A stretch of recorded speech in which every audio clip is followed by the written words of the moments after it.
It has been shown that for every dollar invested in primary healthcare, the return on investment is $16. My government is therefore putting emphasis on preventive healthcare through revamped community and primary healthcare services. For the first time ever, all the 100,000 community health promoters will receive a stipend on a matching basis between the county government and national government. Be provided for a kit to ensure that they are well equipped and to provide services to the community and a tablet to allow them to keep track of the households under their care in a more effective manner.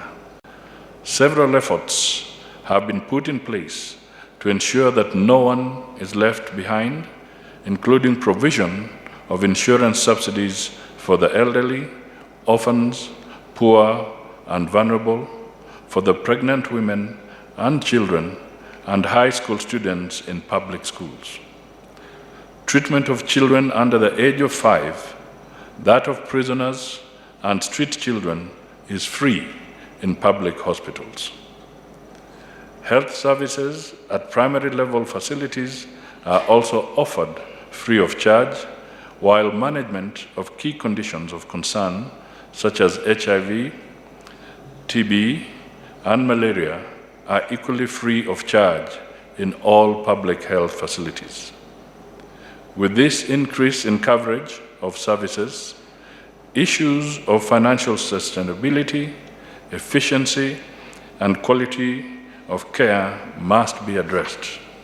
The government has set aside about 141 billion Kenya shillings for the health sector, which is a very, may not be enough, but it is quite substantial under the circumstances that we are in. So the government is definitely making a very deliberate and precise statement that this is a sector that must continue to receive all our support as players. Knowing that there's likely to be perhaps reduced funding in this area from some of our partners because of where we are and maybe some of the things that are happening globally, I think then that special attention of further mobilization of domestic resources for funding becomes extremely critical. I'm sure some of you may have been watching closely the recent summit of the heads of state in Paris. Very powerful statements came from the heads of state who did speak there. The President of Kenya, I think is it Nguesso, and even Ramaphosa. They made some very, very fundamental statements that require special attention globally, and we ourselves have to know what we can do. And I can flag out specifically when Ramaphosa was talking about how African countries or the least developed countries were struggling to get the COVID vaccinations.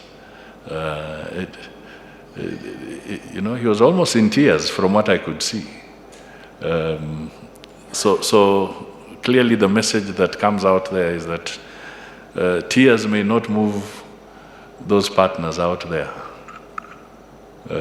So we might as well roll up our sleeves and see what we can do, because if you think we are going to get some shoulders to cry on, I think it is evident that that is not going to happen very soon. It is up to us to mobilize and raise those resources out here. The private sector must also enhance its footprint in this sector of health. It's not possible for us to just carry this from the taxpayers' money. We will need the support and involvement and partnership of the private sector. So my only message to you this evening is that let us not view the private sector as the opposition in this sector. Sometimes we tend to go to some extreme positions where the private sector are viewed as villains when it comes to trying to collaborate on matters as critical as this.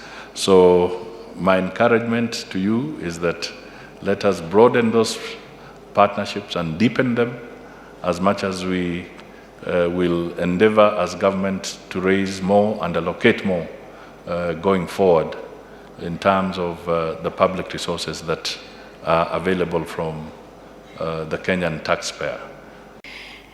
Ladies and gentlemen, as we begin the health financing dialogue, it is important to note that Kenya is undergoing various transitions that need to be considered as we journey towards universal health coverage. Let me point out a few important issues in a very summary format. First and foremost, the demographic transition in Kenya is happening. As fertility declines and Kenyans live longer, we have begun to see a dramatic improvement in the dependency ratio, with the proportion of working-age Kenyans growing much faster than the young and elderly populations that depend on them. As such, we need to ensure that our health services are responsive not only to the younger population, but also to senior citizens and other special groups such as persons with disability. PCS, we are now championing the rollout of UHC through community health promotion, which is largely financed through domestic resources. This focus will move us all from disease firefighting mode towards prevention of disease and promotion of healthcare. Prime Cabinet Secretary, last week we had a very fruitful engagement with the Council of Governors, and now we are ready to roll out universal health coverage. The government is focused also on strengthening local manufacturing of strategic commodities as a channel for mobilizing resources through efficiency gains that are realized and other key benefits, including enhancing the efficiency by shortening the cycle of procurement, increase the speed at which the finished products get to health facilities. The government of Kenya has put in place initiatives to place the Kenya healthcare system on a sustainable financing pathway.